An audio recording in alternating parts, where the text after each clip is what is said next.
नमस्कार मित्रांनो, घटस्थापना झालेली आहे आणि नवरात्र उत्सव आता चालू झालेला आहे। तर या नवरात्र उत्सवामध्ये आपण अखंड वातीचा दिवा लावत असतो।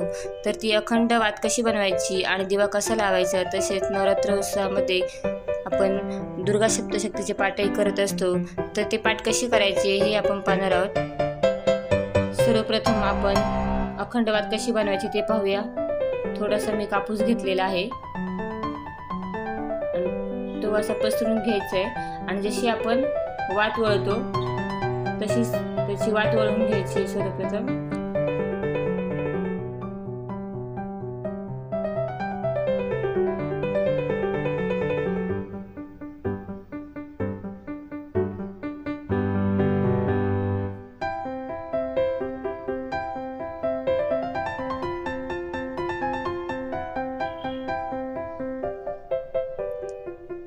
अशी आपली वात वळून झाल्यावरती अशा एकमेकाला आपल्या वाती अशा जॉईन करायची आणि मोठी अशी एक वात बनवायची। अशा प्रकारे दुसरी ही वात आपण अशी वळून घेणार आहे आणि एक मोठी अशी आपली आता अखंड वात तयार झाली। सर्व वात आपण एकसारखी वळून घेऊया, म्हणजे आपली वात एकसारखी तयार होईल।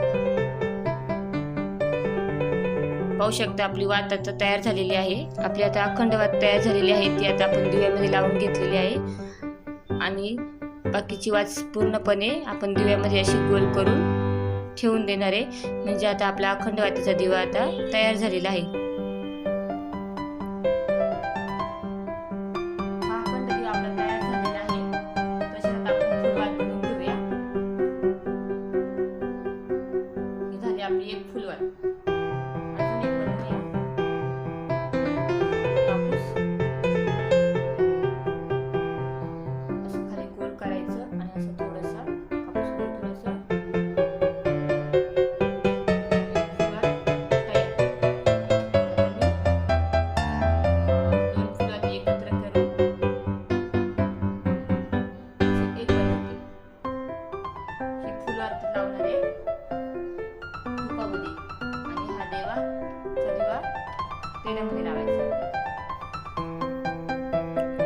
आपण पूजेची मांडणी करूया।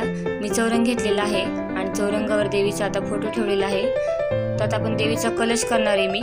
तर कोणताही कलश करताना खाली तांदूळ टाकायचे थोडेसे आणि कलशावरती स्वस्तिक काढून घ्यायचा।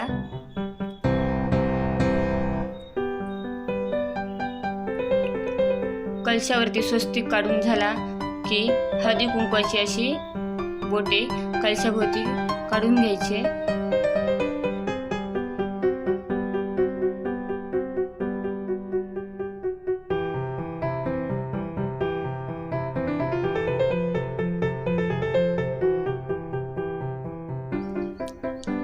स्वस्तिक आता आपलं काढून झालेलं आहे। आता कलशमध्ये आपण 1 रुपयाचं नाणं टाकणार आहे आणि मग त्यामध्ये पाणी भरून ठेवणार आहे। कलश कधीही रिकामा ठेवायचा नाही, त्यामध्ये एखादं नाणं नेहमी टाकायचं असतं। आणि आता ही नागिनीची पानं 5 पानं किंवा 7 पानं आपण ठेवू शकतो। मी 5 पानं ठेवलेली आहे आणि त्यावर आता मी नारळ ठेवणार आहे। नागिनीची पानं नसेलच तर आपण आंब्याच्या पानाचाही वापर करू शकतो। अशा प्रकारे आता आपला कलश तयार झालेला आहे। आता आपण हा कलश जे तांदूळ ठेवले होते त्या तांदळावर ठेवूया।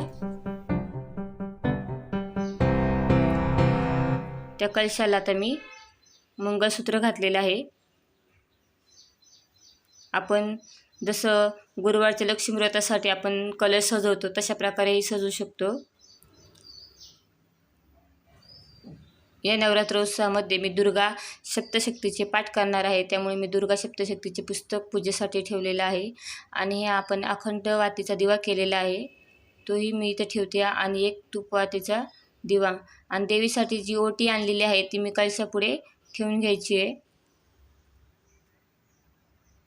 अशा पद्धतीने आपण देवीची पूर्ण मांडणी करून घ्यायची आहे।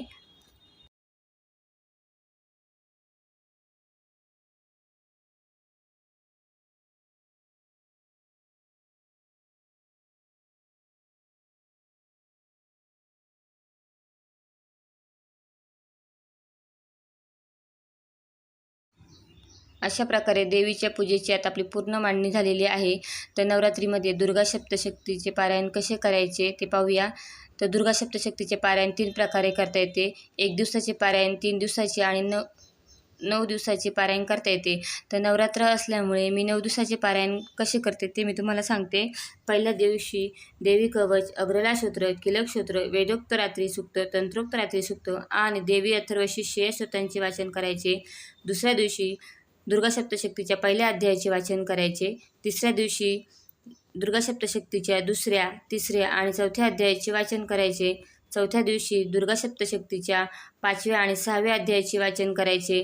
5व्या दिवशी दुर्गा सप्तशक्तीच्या 7व्या आणि 8व्या अध्यायाचे वाचन करायचे. 6व्या दिवशी 9व्या आणि 10व्या अध्यायाचे वाचन करायचे. 7व्या दिवशी 11व्या आणि 12व्या अध्यायाचे वाचन करायचे. 8व्या दिवशी 13व्या अध्यायाचे वाचन करायचे आणि 9व्या दिवशी ऋग्वेदोक्त देवी सूक्त, तंत्रोक्त देवी सूक्त, क्षमा प्रार्थना, देवेपराध, क्षमापन स्तोत्र, कुंजिका स्तोत्र व दुर्गा अष्टोत्तर नामावली यांचे वाचन करायचे. अशा प्रकारे आपण दुर्गा सप्तशक्तीचे 9 दिवसाचे पारायण करू शकतो.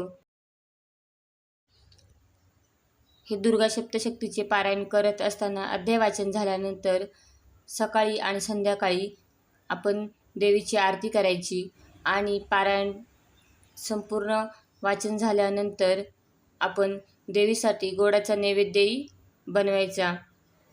पाहू शकता, अत्यंत साध्या सोप्या पद्धतीने आपल्याला देवीच्या पूजेची मांडणी करता येते. आणि नवरात्रीच्या काळामध्ये दुर्गा सप्तशक्तीचे पारायण केल्यास मनातील सर्व इच्छा पूर्ण होतात.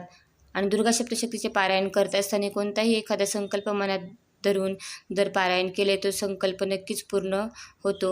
मी ही दुर्गा सप्तशक्तीचे पारायण करते. तुम्हीही नक्की करून पहा आणि व्हिडिओ आवडला असेल तर लाईक, शेअर आणि सबस्क्राईब करा. धन्यवाद.